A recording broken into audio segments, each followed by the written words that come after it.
andraindray ny vahoaka maro anisa eto amin'ny tany sy ny firenena zany ka mba tokony hoajaina ilay fotoana izay nampanantena ny filohan'ny repoblika na ny filohan'ilay fondation tamin'ny vahoaka hoe amin'ny farany ty volana novambra ty ny tokony anatanterana azy raha ohatra tantomotra ny volana novambra mba tokony voalohandohan'ny volana desambra anatanterana izany concertation zany fa izany no hitondra hevitra fanarenana avy fotony ho an'ny firenena sary izany koa no arofanina mba tsy hidirana ao anatiny conflit politika na tsy fitovian-kevitra disadisa ara-politika ary izany koa niendrika ivoan'ilay accord fakatoavana masamby gasy atsika eo anatrehany repomatsovola zay zany nalay avy amin'ny COJM ny coalition des organisations de jeunes malagasy mba hanajana zany tolom-bahoaka sy ny tolona vita ny tanora eto amin'ny firenena izany. Ankoatra izay nanamarika ny Jeneraly Ramakavelo fa na ny fandaniana vola amin'ny raharaham-panjakana azy tokony hojerena sy hodiniana miaraka amin'ny rehetra ireo fanapahan-kevitra ho raisina ao anatin'izao fanavaozana ny repoblika izao. Antoka hametrahana fitantanana maharitra sy mahasoa an'i Madagasikara ny mangarahara sy ny fifampidiniana meloa ho hiatran'ny fanamafisana. Mametraka ny fialan-tsindrindra tompoko sy tompoko vavy ny amin'ny fahatapahana matetika sy ny fahatarany fampahalalam-baovontsika moa no ny fahatapahany herinaratra matetika dia tia nosipatrana izany rehetrarehetra izany efa miezaka moa ireo namana mpiara-miasa rehetrarehetra izay mbola ao ambadika ao avokoa amin'izao fotoana izao sy ireo teknisiana mampandeha amin'ny laoniny izay fampahalalam-baovontsika izay amin'ny lalany groupe manokana izay ahafahana manolotra ny fampahalalam-baovao anao amin'izao alina izao. Andao to izantsika ny fampahalalam-baovao eo amin'ny vaovao makasika ny fandrarana sy ny tontolony toe-karena mbola miaina ao anatin'ny tsy fanarandalana ny ankamaroany orinasa iveloman'ny malagasy eto amintsika amin'izao fotoana izao. Tsy azo lavina nefa fa raha apetraka ambony loatra ny etra ho an'ireo manaradalana ka tsy zakany orinasa dia mety hiteraka any amin'ny fraude fiscale izany. Tena ilaina ny fampiresahana mazava sy mangarahara eo amin'ny mpitondra sy ny sehatra tsy miankina momba ny etra takina amin'ireo mpandraraha raha ny faneho-kevitra izay nataony atelier général ny House of Madagascar ny antsipriany izay eo amin'ny saritry ndratsariny ny aro-tanjona. Matetika amin'ny tentina 500 ny vola miditra ho an'ny orinasa kely raha 200 kosa ho an'ny tombom-barotra no takina amin'ireo orinasa salatsalany sy lehibe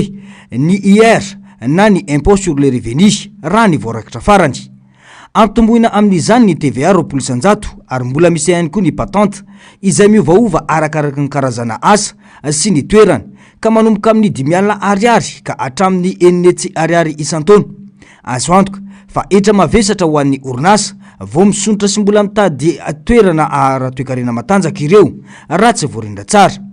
Ny fanavaozana sy ny famerenana ny fijerena ny lalàna feny etra dia tsy tombotsoan'ny mpandraraha fotsiny fa tombotsoan'ny fanjakana ihany koa. Ho mafy kokoa ny fampitokisana sy ny fandrindrana mazava eo amin'ny rotonta ary azo hitokisana kokoa ny orinasa andohetra miena ny kolikoly sy ny osoka ary mitombo ny vola miditra ao amin'ny kitapo-mpanjakana.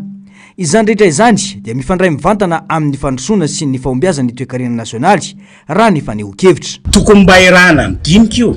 satria raha ohatra kokoa forsen'ny fanjakana andoha taxe be kosa ay mpandraraha sy aintsy sy ny fraude fiscale sy ny faux déclaration de perte ho an'ny fanjakana zany. Mba asivo ferahana isan-taona io satria miankina am'le mialatsiny am'le anina le teny baika le cours mondial sy les situations économiques mondiales. Raha vao serena rorotra mpandraraha dia tsy maintsy misy fraude fiscale dia olo fanjakana ihany ke no ampiasain'ny mpandraraha. Mba tokony lanjalanjaina io zany satria ndraindray tena efa ndraindray tena trop loatra le izy tsy amina resaka teknika angamba ny tenenako azany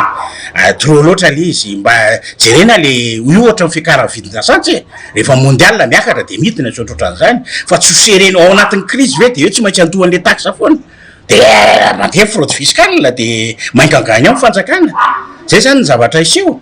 Raha mahazo aina sy mahazo antoka ny sehatra tsy miankina amin'ny adidiny ara-toe-karena dia miroso amin'ny fanarandalana izy ireo ary mampitombo ny fidiram-bolan'ny fanjakana amin'ny fomba ara-dalàna sy maharitra raha ny faneho-kevitra hatrany. Tokony ho fitaovana andrisiana ny firoborobon'ny asa sy ny fampiasam-bola eto Madagasikara ny etra fa tsy ho sakana ho an'ireo mpandraraha malagasy tena ho izany asa izany raha ny fanazavana. Raha ny antotanisa fitopolo isanjaton'ny orinasa madinika na ilay atao hoe micro-entreprise, 520 isanjaton'ny orinasa tsalatsalany na ilay atao hoe PME, 5 isanjato kosa ny orinasa lehibe na ny multinational. Raha ny eto Madagasikara raha ny voarakitra ao amin'ny registre ny EDBM. 13 ka hatramin'ny 15 isanjato monja amin'ny asa no ao amin'ny sehatra formel, raha toka ny ambiny 520 isanjato dia ao amin'ny sehatra informel avokoa, izay isan'ny manampitrotraka ny vesatra ho an'ny toe-karena anyka izay mandoetra ihany no lasa voaporitra. 4 ka hatrany amin'ny 5 ny orinasa formel no voasoratra ara-dalàna eto Madagasikara raha ny fanadihadinana tao hatrany. Fa manodidina indrindra ny vaovao makasika ny toe-karena izay dia manomana ny modèle économique na rafitra ara-toe-karena isika izao, hoy ny premier ministre lehibe ny gouvernemanta ny fanavaozana. Mitovy ny tadokanga ny manampahaizana sy ny manampana malagasy hoy ny fanazavany FDB izay mandray anjara mavitrika amin'ny ezaka fampandrosoana tiana apetraka sy ampandraisana anjara ny olom-pirenena ny lalanjotra ara-toe-karena vaovao ankehitriny io raha ny fanazavany tati-baovao ny miaratina eo amin'ny saritry ny Mathieu Prince.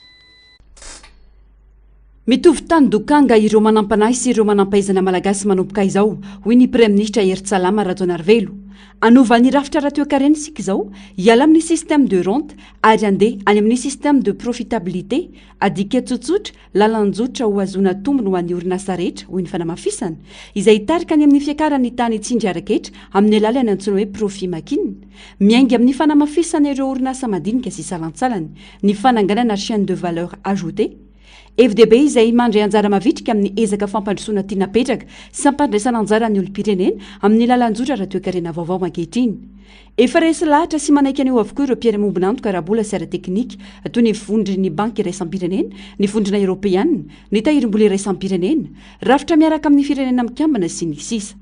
Hiditra amin'ny fifandraisana bilateral amin'izay ihany koa isika izay efa natomboka tamin'ny fifampirarana tamin'ireo firenena vahiny toa ny Frantsa, Amerika, Japon, Corée, Chine izay efa vita. Ny fifampirarana natao tamin'ny banky iraisam-pirenena ihany koa dia mitaky fa ny tetikasa rehetra manomboka izao dia 30 isanjato amin'ny asa dia ho an'ny tombotsoa ny malagasy. Isy ihany koa ny fanofanana mba ho afaka ahena tsikelikely ny fanohanana sy ny fandalina ny vahiny. Mahakasika indrindra izay fifandraisan'ny Madagasikara amin'ireo firenena lehibe any ivelany izay eo amin'ny fifandraisan'ny Madagasikara sy la Frantsa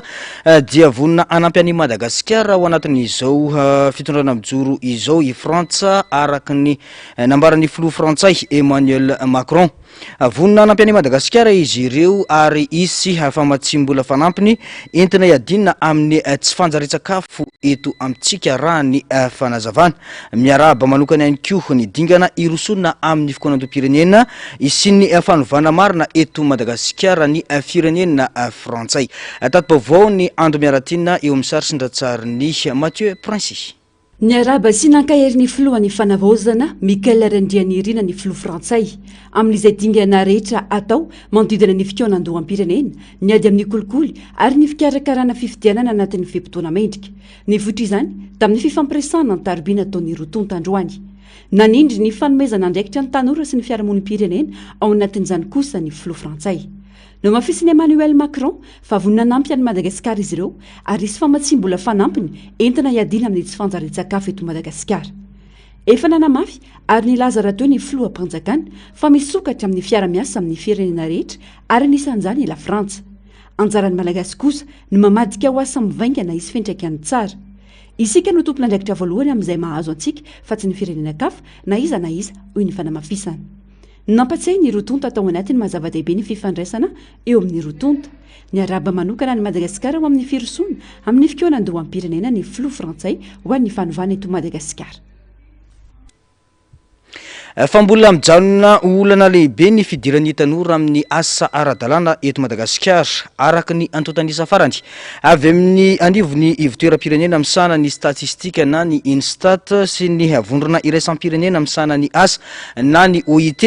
dia eo amin'ny 10 hatrany amin'ny 5 isanjato amin'ny tanora eo anelanelany 8 sy 13 taona no manana asa ara-dalàna eto amintsika. Ankoatra ny fanabeazana mila feny teny vahiny ihany koa ny tanora malagasy hoy ny be ny tanànany Alasora. Raha nitondra faneho-keviny mahakasika ny olana atrehan'ny tanora nandritra ny fizarana mari-pakasitrahana ho an'ireo tanora nanaraka fiofanana teny vahiny izay nokarakaray ny commune teny Antoerana. Ny antsipirian'izay eo amin'ny sarisy ndratsariny ny aro-tanjona. Araka ny antotanisa farany eo amin'ny 10 hatrany amin'ny 15 sanjato ny ireo tanora malagasy na vita fianarana no manana asa ara-dalàna, izany hoe misitraka karama isam-bolana, fiantohana ara-sosialy ary fifanarana voasoratra ara-panjakana. Maro amin'ireo tanora no miditra amin'ny sehatra tsy manara-dalàna mba ahazahoana velona toy ny varotra madinika, ny asa fanampiny na piasa amina orinasa tsy misoratra ara-panjakana. Araka ny fanadiadiana eo amin'ny 80 hatramin'ny 70 isanjato ny tanora no tafiditra amin'izany sehatra tsy manara-dalàna izany eto amintsika.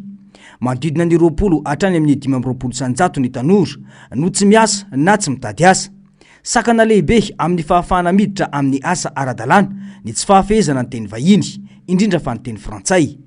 Amin'ny teny frantsay avokoa ireo taratasy sy ny fifanarahana ara-barotra na anto-taratasy amin'ny banky sy ny fanjakana, ka manano sarotra ny fidirana amin'ny asa ara-dalàna ho an'ny tanora ny tsy fahaizana izany. Tena manampy bebe kokoa an'ilay izy nahita asa dia ny mahazava-dehibe ny fahaizana teny frantsay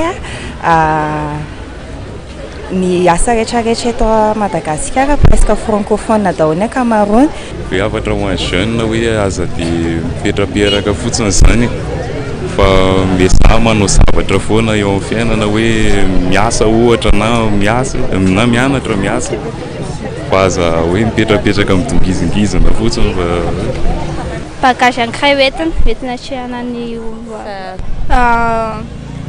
miezaka manohy fianarana ihany fa ny formation tsy avela ho very fotsiny dia sady metina miasa konko. Olana lehibe mitaky vahaolana io tsy fahafehezana teny vahiny io ho fanohanana ireo tanora hiditra amin'ny asa ara-dalàna. Raha ny zava-misy anefa nandritra ny fanofanana nataon'ny commune Alasora ho fanampiana ny tanora dia vitsy ireo tanora no navita sy niaritra hatramin'ny farany hianatra sy hitrandraka teny vahiny. 70 ohatra no nisoratra anarana saingy 520 no navita fianarana hatramin'ny farany izay nizarana mari-pakasitrahana. 70 izy no soratra anarana tamin'ny voalohany fa 520 zany no tena hoe tody hatramin'ny farany. Misy ireo ankizy izay nialan-daharana teny tena miteny izay somary mampalahelo ihany satria tokony be dia be ireo ankizy izay tokony hoe soratra anarana satria tamin'ny fisoratana anarana dia lahatra efa nanomboka tamin'ny 5 maraina ny ankizy raha tamin'ny 7 maraina vao noraisina tamin'ny fisoratana anarana dia reto ankizy reto 520 reto zany tena mendrika ary efa misy moa amin'izy ireo no miasa sahady zany amin'izao fotoana izao. Mety nieritreretina angamba ny hoe moramora kokoa zany atao hoe fampiofanana fa ny tena marina mila sedra ny resaka fiofanana, mila niveau ny resaka fiofanana, mila fikirizana, mila finiavana dia mety amin'ireo tanora sasatsasany angamba mety mbola misy tsy fahamatorana loatra na hoe tena mbola tsy dia tena vonona loatra hiaritra ny mafia ao anatin'izany atao hoe miditra makany amin'ny sehatry ny asa zany. Sedra ihany koa mantsy ilay izy fa ho anay ity fotony zany miaraka amin'ireo mpiara-miombonantoka aminay dia ny aka zany dia ny hoe amin'ny fomba ahoana no ahafahantsika tena hoe manome fiofanana zany fampiofanana andreo ankizy ireo mba tena hiditra tanteraka ao anatin'ny sehatry ny asa. Mila fanabeazana ihany koa ny tanora malagasy eto amintsika indrindra fa amin'izao vanim-potoana izao. Raha ho an'ity commune ity dia tsy ho tetika asa fanampiana tanora fotsiny ihany no ifotorana fa eo ihany koa ny asa sosialy ho fanampiana ireo tantsaha izay etsika iarahana amin'ireo mpiara-miombonantoka. Ny rehetra no mila miara-mentana ahafahana manatsara no avin'ny tanora malagasy izay tokony hiainga eny anivon'ny commune raha ny fanamafisana hatrany. Lafim-baovao afa tanteraka kosa ankoatra ireo olon-tsotra mametraka fitoriana mahakasika ny eloka anabaka dia isan'ny iaran'ny cyber attaque ihany koa ireo orinasa mitahiry angondraikitra amin'ny alalany atao arakajy mirindra. Saika ho isan'andro ny cyber attaque eny anivon'ireo orinasa mpisehatra amin'izany ary mila mivonona. Eo ny cyber attaque fa misy ihany koa ny cyber harcèlement izay samy taky fitandremana sy famailona avokoa raha ny fanadiadiana nataony Narcisse Karazafy sy mbola avatsara. Tsy mitsambo tombony eloka anabaka eto amin'ny firenena ary mahazo vahana amin'izany ny fanalambaraka manodidina ny 1.70 isa ireo tranga voarainy tompon'andraikitra ao amin'ny cybercriminalité tamin'ny taona 2024 ambony io raha ampitahaina tamin'ny taona teo aloha araky ny antotanisa olona maro no voaheloka na ambany fanaraha-maso ara-pitsarana no ny ady amin'ny elokanabaka 10 no voapanga 20 nanaovana fanadihadiana lalina 20 no nalaina ambavany misy ihany koa ireo efa niakatra fitsarana ka 13 no naray maso ara-pitsarana 5 nahazo fahafahana vonjimaiky tamin'ny taona 2024 ihany hita amin'izao fotoana fa mirongatra ny fampiasana ny tambazotra ny tserasera indrindra fa ho an'ireo tanora maro anefa ireo erisetram-potra amin'ny alalan'ny interneto ary miteraka fikorotanana maro eo anivon'ny fiarahamonina tsy ny fiarahamonina ihany no tandindondoza fa lasibatry ny cyberattaque ihany koa ny orinasa ka ilaina ny fahamialona saripady ny antotan-kevitra tazomin'ny orinasa iray ka mila fahamailona hatrany ny fampiasana ny ahitao arakajy mirindra satria ny attaque dia misy foana isanandro naiza eran'izao tontolo zao misy foana olona hoe afomita miezaka ny hoe miexploiter zay faille de sécurité rehetra zay misy zavatra ohatran'izany donc mila miaro tena ianao ohatra fisehony be da be tena be lehibe ny zavatra fisehony mety misy ohatra hoe misy maka ny donné anao mety misy ohatra hoe politika daholo ny donné anao anatin'ny orinasa anao mety misy manana accès amina information zay confidentielle zavatra ohatran'izany niezaka PDB araka ny tenen'ny madame Stasia teo tena important ndrika dia fiomanana mila vonona ianao zany ohatran'ireny hoe misy mpangalatra tonga ao an-tranonao zay mety afaka ahafahana manazava anazy ohatra misy mpangalatra vonona ao an-tranonao inona zavatra tokony inona tokony ataonao mba tsy hidiran'ilay mpangalatra ao an-tranonao mila midy tsara ny trano mila manisy alarme misy manisy anao vidéo surveillance zavatra ohatr'izay no ahafahana miaro dia zay le fiarovana rehefa miresaka digital indray ianao dia misy fiarovana zay azo atao ahafahanao miaro tena ho an'izay olona zay tsy tokony hiditra ao an-tranonao dia appliquenao zay mba tsy ho avy manentana ny olom-pirenena sy ireo orinasa araka izany ny tompona ndraiky mpanjakana sy ireo mpisehatra tsy miankina mba hay andanjalanja ny zavatra avoaka sy zaraina amin'ny tambazotra sosialy ny faneho-kevitra tsy voahevitra sy ny fanalambaraka dia mety hiteraka vesatra goavana satria efa miatra ny lalàna mifeny cybercriminalité sy ny fampiasana tsy araka ny tokony ho izy ny tambazotra loza mitatao any orinasa lehibe sy salantsalany ihany koa ny fitahirizana ny angodrakitra anaty ahitao arakajy mirindra ka mila mivonona amin'ny fiarovana izany ireo orinasa raha ny fanazavana hatrany marina fa isaky ny 3 novambra ny andro iray isam-pirenena momba ny fiarovana ara-interneto atanjony ity andro ity ny mampafantatra ny olona rehetra ny mahazava-dehibe ny fiarovana amin'ny loza sy ny fandrahoana na tambazotra ny serasera vao avy eo anivo ny commune Antananarivo renivohitra kosa indray dia sahirana tanteraka ny commune Antananarivo renivohitra amin'izao fotoana izao izany dia ankoatra reo trosa sy ny olana marobe izay babe ny commune dia misedra olana ihany koa ny fandoavan'ny orinasa jirama sy ny orinasa mpifandraisana iray ny ofan'ireo andron-jiro ka anaovan'izy ireo antsoavo iverenana amin'ny fampiresahana ahafahana mandoa izany amin'ny ara-dalàna hoy ny filohan'ny syndicat ny mpiasa eo anivony commune Antananarivo renivohitra nasisy karazafy sy mbola avatsara no mitondra ny antsipriam-baovao aloha tsy nando mivantana ny vidinjiro ny commune Antananarivo renivohitra fa ny fampirarata amin'ny jirama tamin'ny alalan'ny fifanakalozana arabola hosolo ny ofany andrin-jiro sy ny vidinjiro tsy politika no jerena amin'ny fomba fitantanana ny commune Antananarivo renivohitra fa ny zava-misy marina ho ny syndicat ny mpiasa ankehitriny ny jirama no tokony andony ofa ny andrin-jiro amin'ny commune fa ny volalany amin'ny jiro kosa efa lohan'ny commune isam-bolana amin'ny alalan'ny compteur prépayé ampiasaina eny an-dalambe mba hanazavana ny tanàna n'Antananarivo mitovy an'izany ihany koa ny ofa ny andrin-jiro amin'ny orinasa mpifandraisana iray taloha ny commune dia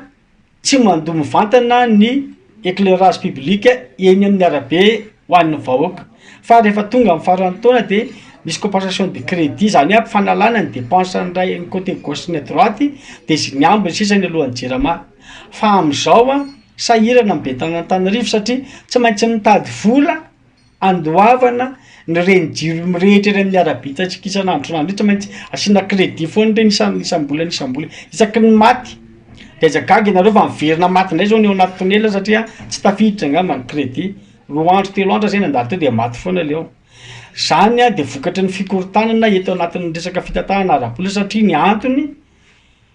ny commune mandoa vola foana ny amin'ny jirama fa ny avy any amin'ny jirama mbola tsy tafiditra zay zany ray fa tokony mifanala ohatrany taloha foana de afaka mandeha tsara ny asa zay koa mety mahatonga le hoe ny SMA mety tara kely ny karamany ny commune tsy afaka misubventionner ny SMA mihitsy hoe amena vola ny SMA afahana mandoa ny karamany satria ny vola hoan'ny commune ary efa tsy ampitsony fa reto ny zavatra tiako tsindrina hoe anairana ny tompony andraikitry ny commune de anairana anareo a grand société zay voatonona am'izao zavatra zao voalohany ny jirama tokony andoa ny ofa ny fipetrahan'ireny poto reny eny amin'ny arabe aty amin'ny commune tsy le resaka facture an-jiro a le facture an-jiro efa alohan'ny commune isan'andro rano resaka mampirehitra jiro fa reny poto reny zany tokony ho alohan'ny jirama aty amin'ny commune ny vola amin'ireny poto mipetraka reny a nambarany filohan'ny syndicat fa tsy maintsy samy mandray ny andraikiny ny commune sy ny orinasa mpamaty jiro satria sahirana tanteraka ny commune amin'izao fotoan'izao ka manaitra ny orinasa rehetra mba hanaraka ny rafitra ary anefa ny ofa ny andrin-jiro araka ny tokony ho izy fa ankoatra ny resaka zo tsy azo enjehina dia fantatra ihany koa fa iroso amin'ny fampidiniana mba hisitrahana fisotrondrono ny fikambanany ben'ny tanàna eto Madagasikara fanovana no takiny rehetra amin'izao hoy ny fanamafisana ka mila jerena ny lafiny maolona fa tsy ny lafiny ara-toekarena sy ny sosialy fotsiny ihany tato baovao eo amin'ny sary sy natsariny niaro tanjona tsy vao izao fa efa hatramin'ny fotoam-piasana teo aloha no nangataka ny zo tsy azo enjehiny na immunité ireo ben'ny tanàna tsy misy resaka loko politika fa ho fiarovana azy ireo izany zo izany fampiofanana 2 andro no azony ben'ny tanàna amin'ny asa sahaniny kanefa tsy mitsitsy ny mpampiatra lalàna raha misy olana kely mitranga na misy tsy fitofikevitra amin'ny loko politika hoy ny filohan'ny fikambanany ben'ny tanàna eto Madagasikara tsy midika akory ho fahafahany ben'ny tanàna anao fanodikodinam-bola bahoaka ka tsy azo enjehina na koa ahafahany manao trafika ny fangatahana zo tsy azo enjehina fa ho fiarovana ny zo aradrary no an'ireo olom-bofidy ny fotony raha ny fanazavany ny fitaizana samy manany azy na samy ben'ny tanàna ary la immunité resahantsika tsy hidirana jugement raha ohatra ka tena lany tamin'ny fahamarinana dia mipetraka le jugement raha ohatra tsy lany tamin'ny fahamarinana kosa dia afaka homotan'ny fitsarana le jugement fitsarana ihany ny tena maso mandidy amin'io sy ny vahoaka ny koa raha manana proof zay aloha tsy manana conseil juridique permanent zay koa tsy manana avocat d'office ny maire rehefa misy tsy ataontsika hoe fahadisoana ataonay tsy na ny fanainina dia tonga dia masika be le mahazonay raha ataontsika ohatrany hoe mba atao mitovy amin'ireny hoe code de travail reny zao mba hasinany hoe premier avertissement, deuxième avertissement, troisième avertissement et mialatra amin'ny jugement zay mba hafa zay fa mba raisa amin'ny saina tsy miangatra ny mahazo anay raha manao passation marché public ny olona amin'ny tsara anay a nanao passation marché public izy zay ny filière nandritra ny 7 taona izay ben'ny tanàna ampiofanina mandritra ny 2 andro betsaka ny tsindrina azo ny ben'ny tanàna nandritra ny fitondrana teo aloha ary izany no amafisin'izy ireo ny tokony amerenana ny fomba fiasa tamin'ny fitondrana ravalomanana nahazo torolalana manokana ny ben'ny tanàna amin'ny fanatanterana ny asany noho izany afaka ny asa ampilaminana sy ampitoniana ny ben'ny tanàna nandritra izany fotoam-pitondrana izany tsy misy ny école du maire be dia be any ny zavatra izay ataon'ny ben'ny tanàna ao anatin'ny tsy fahalalana sy tsy mifahafantarany fa raha ohatra kosa le izy ka hoe tena mitose zavatra hoe pénal hoe zavatra tena grave tsy zany mihitsy ny angatahana immunité ny angatahana immunité fotsiny dia hoe mba fiarovana ao anatin'ny fanatanterahana ny asany araka ny rariny sy ny hitsiny ary ihany koa mangataka ny fanjakana ankoatran'izay mba ampitombo ny fampiofanana ny ben'ny tanàna mba ahafantarany ben'ny tanàna ny andraikitra sy ny adidiny teo aloha zao tamin'ny fitondrana marika ravalomanana ny be ny tanàna tamin'izany fotoana zany a afaka nanana ny atao hoe guide de mer nahafantarana hoe inona avy a ny asa sy ny andraikitra ataony ny be ny tanàna ary hita tao daholy a ny zavatra rehetra zay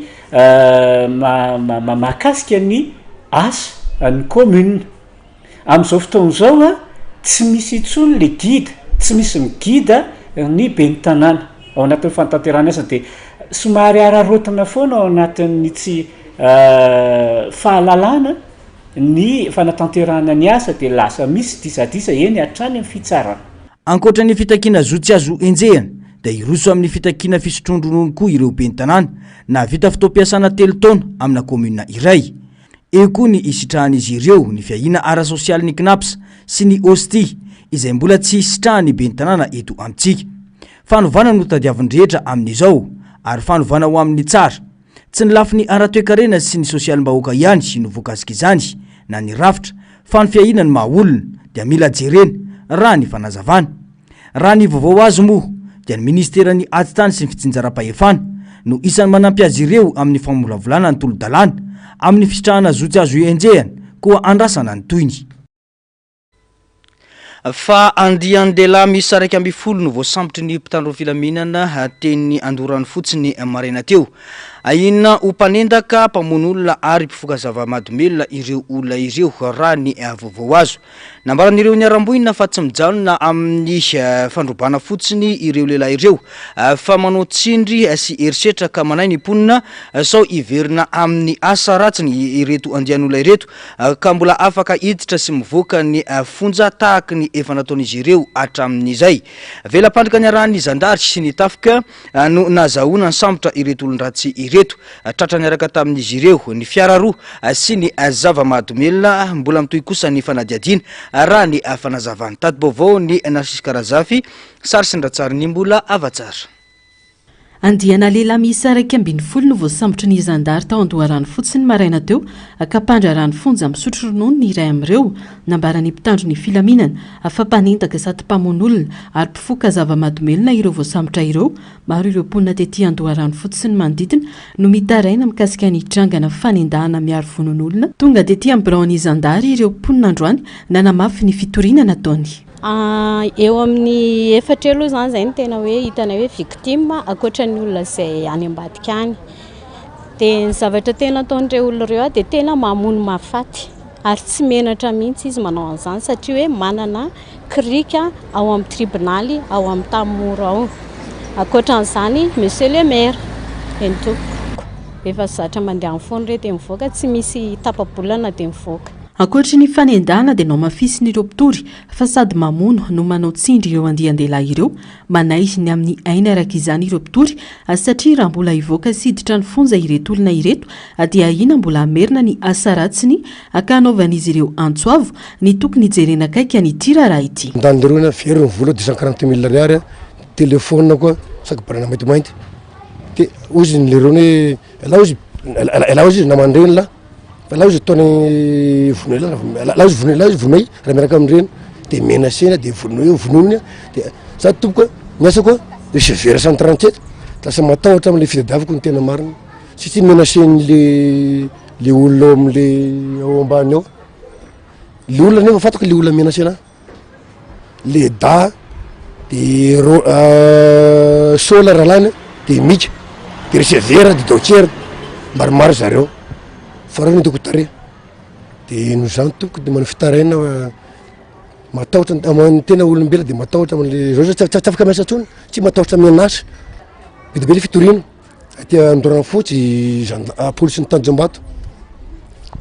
za mako nametsika fitoriana Tanjombato isan'ny nametraka fitoriana ny miaramila manamboninahitra iray izay voendaka ireo olona ireo vao tsy ela akory izay ny fandrimbona ny zandary araka izany ny tafika tetỳ antoerana nanao velam-pandrika na ahafahana ny sambotra ireto olon-dratsy ireto na mafisin'izy ireo fa io mpandrarany fonja voasambotra io no mamoaka ireo andian-jiolahy ireo rehefa tafiditra eny an-tanymora nefa nyity zavatra itya ny miaramila anisan'ny tsy manaika nyity zavatra ity mampatonga nyity zany tena zao ny fandehany satria ny miaramila ofisier ny vonondry zareo teo Andoharany fotsy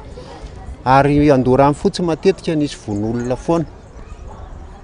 tao anatin'ny 25 iny tompoko andorany fotsy nisy von'olona teo vehivavy tonga de velesina amin'ny boireau lehilahy no mively amin'ny boireau de tsisy ankety tsisy ninina avy eo le olona tsy samy tory ny olona na ny gendarme eto tanàna raha ne matahotra amin'le matahotra asinao ary ny vahoaka tokony tsy omba olona ratsy fa izahay eto vahoaka samy vahoaka eto andorany fotsy mpiaramonina mifakafantatra toerana hoe ariranina raha iranina de lasa ho tsarain'ny tantara eo raha vao ohatra hoe manampy olona ratsy fa misy pénitentiaire mpiara-miasa amin'zareo raha vao tonga any amin'ny fonja hitazomana azy izy de mivoaka foana na vao ray andro ary izy 2 andro ao de mivoaka foana ampaingany ireo mpitory omiray tendro amin'ireo andianjoalava sambotra ireo ny ben'ny tanàna nandoharany fotsy izay nandiso ka nilaza fa fanenjehana be fahatany ho atao azy tamin'ny antso atarby ny fanaovana taminy milaza ho tsy afaka iresaka tamin'ny mpanao gazety ity ben'ny tanàna ity ho amin'ny androany izy kosa ny fanambarana ataony mikasika ny raharaha io amin'ny herinandro avy io mila vela malalaka ny zandary anao ny asany hoy ny fanazavany no mafisy ny commandant de brigade tao an-toerana fa marina ny filazana mikasika ny fisamborana ireo andianjolahy ireto ary nahatrarana fiara roa sy zava-mahadomelona tany amin'izy ireo mbola ao anatin'ny fanadiadiana tanteraka kosa ireo mpitandro ny filaminana amin'izao fotoana ary fantatra araka ny loharano-baovao hatrany fa misy fitoriana amin'ireo olona ireo ihany koa eny amin'ny komisariat Tanjombato ka rehefa vita ny ety Andoharany fotsy dia hoentiny eny Tanjombato indray ireto olona voasambotra ireto anaovana fanadiadiana ka andrasana mety fivoarany toetra raha fa mangataka ny fanesorana ny ben'ny tanàna tsy misy atakandro kosa ny ponina ao amin'ny commune fiombonana ity commune ity izay eo anelanela ny commune Ambohidrapeto sy ny commune Ankadimanga eny Itosy efa tamin'ny fitondrana teo aloha izy ireo no nanao ny fitakina saingy tsy nisy ny aino izany raha ny fanazavan'ireo ponina tafiditra tanteraka ao anatin'ny fanavozana kosa nefa ny firenena amin'izao ka mangataka ny anaovana fanadiadiana sy fanesorana ity ben'ny tanàna amperinasa ity ireo ponina raha ny fanazavana atrany narsisy karazafy sy mbola avatsara atrany no mitatitra ny antsipriana izay mitaka ny fialany ben'ny tanàna ny ponina ao anatin'ny commune fiombonana ao amin'ny distrika na Tsimondrano raha ny fanazavana maro ireo antsojay ataon'ny ben'ny tanàna amperinasa ka anaovan'ny ponina antso ny fitakina anesorana azy isan'izany ohatra ny fanerena ankolaka ho fanesorana mpitambola ny commune nesorina koa ny rasazy tompotoerana ary maro ireo mpampianatra nesorina tamin'ny fomba tsy ara-dalàna tsy tapopoka ihany koa ny fitaovana azo avy amin'ny siady raha ny fanazavana ny fakana vola teny fotony tamin'ny androny teo aloha dia nakana 4 arivo ireo olona reo menan-karta mahazo ny lay fanampiana avy any amin'ny fitondrana kanefa ny karta tsy azo ny 4 arivo tsy miverina mandrakity ny androany fanendrena ara-dalàna ny fampitaovana atao amin'ny mpiara-miasa dia niany fotony mandritra ny fampielezan-kevitra zany hoe ireo mpiasan'ny commune dia nandray anjara mivantana ireo panao propagande tamin'ny andron'ny fifidianana izay voatery ny lalàna tsy afaka manao izany fivarotana tany tsy ara-dalàna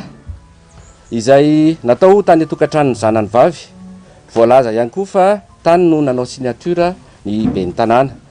no ireo antony maro tsy voatanisa dia angatahanay tsy misy atakandro ny fialan'ny ben'ny tanàna ary angatahanay ihany koa ny mpitondra fanjakana any ambony mba hijery ny taratasy efa napetrakay teo amin'ireo tanatohatra rehetrarehetra efa napetrakay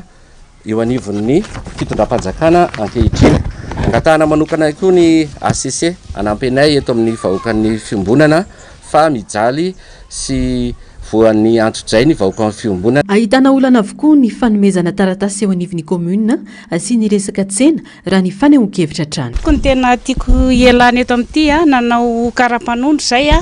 dia mila vola zany eo amin'ny commune vao manao alizy dia namena vola indray le mpanamboatra le mpakale kartany amin'ny ny district dia avy eo dia naverina le satria fantatry le mairie io zany hoe za timma dia tsy nanao an'le karapanondro izy fa naveriny ana le vola rehefa hoe ajanono izy izy le izy fa fantatry olona io dia mampalahelo ana za zao telo taona tsy nanana karapanondro za miresaka io karapanondro kao fa simba dia hosoloana asainy maka an'le fisy any amin'ny nanaovako anazy nefa efa netiko tao tamin'ny 2004 nefa nanao karapanondro tao hatramin'izao tsy vita dia mangatakandro ialany malaky satria mijalo ny vahoaka eto ny ana tompoko ny fangatahako dia zao tamin'ny alohan'ny fifidianana dia zao nisy zavatra olana be misy satria zay mba nivarotra kely zany nanana fivarotana kely teo amin'ny commune io dia tao alohan'ny fifidianana io zay dia tonga dia nasorony hoe tsy azo hivarotana ozy izy eto nefa ny olona rehetrarehetra ampivarotana eo daholy dia nefa zay mba atom-pivelomana anay kely dia zay noroahany teo dia zay ny zavatra tena mampalahelo anay satria zay efa fantany hoe ao anatin'ny team dia zay tompoko ny zavatra tena nampalahelo anay dia tsy mifidy azy moa zay dia hatramin'izao zay tsy navelany hivarotra teo tsony nefa mba atom-pivelomanay kely ny zavatra misy aty amin'ny faritsy commune fiambonana zany zay mangataka miditra azy le zakany faritra ety misy anay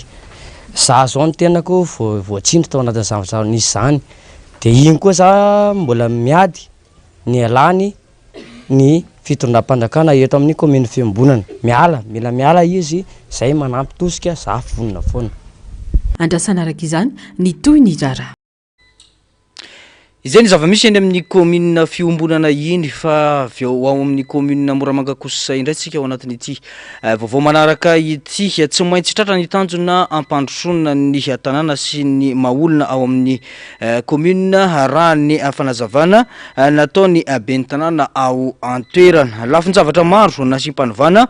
sy fanatsarana ao amin'ny commune ambanivohitry Moramanga io raha ambonivohitry Moramanga hoy ny ben'ny tanàna ao antoerana izay raika amby folo volana no nandraisany ny toerana mahaben'ny tanàna izay maro ireo asa mivaingana vita raha ny fanazavana atrany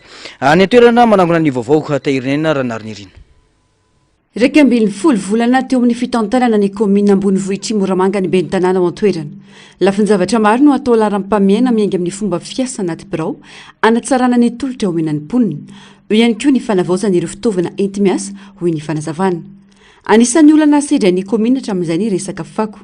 nahitana vokatra miatraiky amin'ny fiainan'ny vahoaka ny fanaovana tetikasa fanodinana fako hoy ny ben'ny tanàna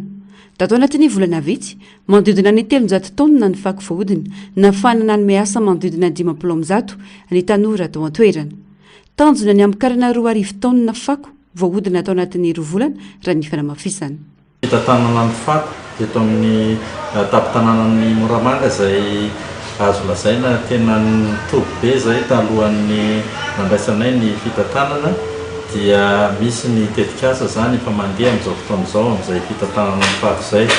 manodidina ny 300 taona tanoany ny fako zay efa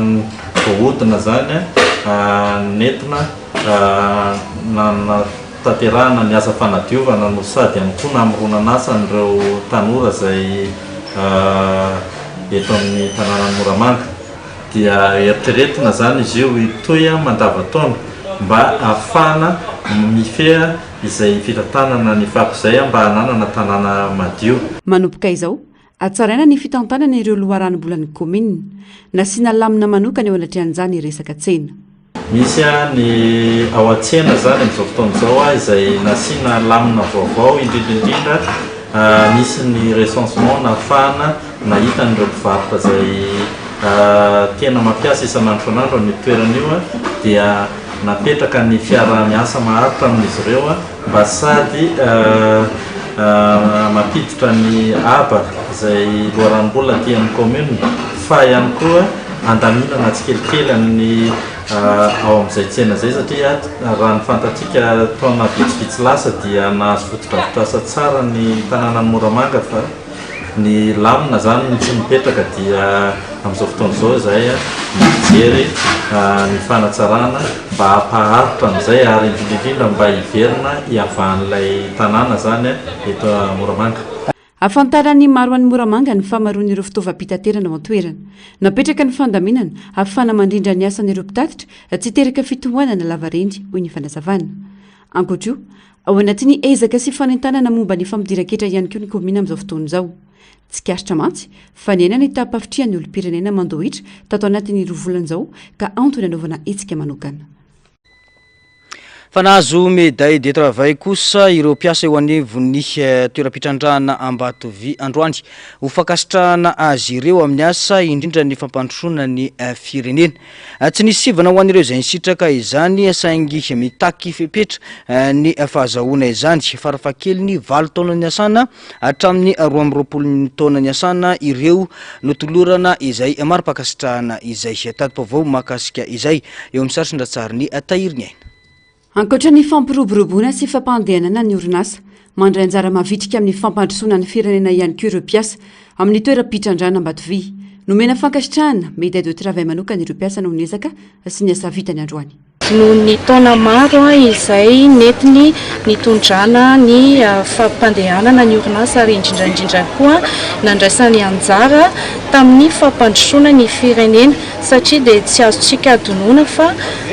ato Ambatovy dia isany mandray anjara lehibe amin'izay hoe fampandrosoana lovain-jafy eto Madagasikara izay. Tsy nisy sivana ho an'ireo izay nisitraka izany saingy mitaky fepetra kosa ny fahazonana médaille de travail hoy ny fanamafisana. Ireo moa ny medaly moa zany tsy hoe atao sivana fa arakaraky ny taona izay niasana tato anivon'ny orinasa no hanomezana ny fitondram-panjakana ny médaille du travail. Ny fepetra dia ny mpiasa no mangataka arakaraky izay taona niasana izay no hanomezana araka ny fanazavako teo hoe ny medaly sokajina medaly izay omen'ny fanjakana ny anjara hanomezana fankasitrahana ny anjara brika no entinao teo amin'ny sehatry ny asa. Misy araka amby 20 ireo mpiasa no tolorana medaly alimo volafotsy androany. Izy ireo izay niasa farafakely ny 7 taona ary efa nisy nananika ny 12 taona niasana tao amin'ity orinasa ity. Fananao fanafiana anabakabaka tao amin'ny tanàna atsimony Siria indray Israely vokany olona 10 no namoiny ainy taoriny ity fanafiana ity raha fantatra dia valikafatra ny tafika israeliana taoriny tifitra nahazo ny tafika tamin'ny asa fisamborana nataony ity valikafatra ity ny Antsipri ambovao. Navoaka ny Israely ny sary maneho ny fanafiana anabakabaka nataony tamin'ireo vondrona amin'ny tapiadina tao amin'ny tanànan'ny Beijing. Araka ny fampalalam-baovao siriana dia 12 ireo maty ka nisy sivily sy miaramila. Nambarany manam-pahefana ao Damascus fa ireo fanafiana Israely dia natao ho valin'ny tifitra avy amin'ny vondrona tafika siriana izay nanafika tao amin'ny faritra misy mpitandro filaminana israeliana tamin'ny asa fisamborana. Raha ny fanadiadiana sy tatitra avy amin'ny observatoire siriana misahana ny zon'olombelona dia ambony be ny tahany fahafatesan'olona tamin'ity fanafiana indray mitoraka ity. Nanameloka sy nametraka fitoriana ny ministeran'ny raraham-bahiny siriana noho izao fanafiana sy helikoptera ataon'ny israeliana izao. Nampangain'ny fanjakana siriana ho niditra ankeriny sy antsokosoko tao amin'ny tanàna Siria Israely izay manitsakitsaka ny zon'olombelona sy ny fitsipika iraisam-pirenena. Ny ao tamin'ireo mpitarika fiangonana tantsinanana sy tandrefana tao izinika ny Papa Léon fa-14 toerana manana tantarany eo amin'ny fivavahana kristiana ity tanàna ity. Ny vavaka ho an'ny firaisan-kina moa ireto mpitarika kristiana ireto raha ny tati-baovao hatrany ny Antsipriana izay ary. Ny ao ary mivory tao amin'ny toerana nisy ny konsily voalohany ny Papa Léon 14, ny patriarka Bartolomé voalohany, mpitarika ara-panahy ao amin'ny patriarka ny Constantinople Grika, ary ireo mpitarika fivavahana hafa. Nivory teo amoron'ny farihin'ny Nice izy ireo, toerana nahaterahan'ny konsilin'ny Nice 700 taona lasa izay. Nandritra ny fivoriana tamin'ny taona 527 taorian'ny nahaterahan'i Jesosy Kristy io no nipoiran'ny Credo de Nice na ny Saint Creed izay fanambaram-pinoana mbola ekena sy vakina ao amin'ny fiangonana maneran-tany hatramin'izao. Niarana maka izany fanambarana izany tao amin'ny toerana arkeolojika ireo mpitondra fivavahana ireo. Nanamafy ny Papa Iray Masina fa ny Credo no fototra iorenan'ny finoana kristianina izay mikatsaka ny firaisana feno. Niantso ny fiangonana rehetra ny Papa mba hiasa hampandresy ny finoana manoloana fisalasarana nisy nandritra ny taonjato maro teo amin'ny kristianisma. Tapitra ny fampalalam-baovao tsika tompo-kilasy tompo-vavy mankasitraka anao nanaraka izany hatramin'ny farany. Isorana hatrany ireo teknisianina sy ireo namana mpanao gazety nafahana nanatontosa izao fampalalam-baovao izao mametraka ny soavatsara. Veloma tompoko.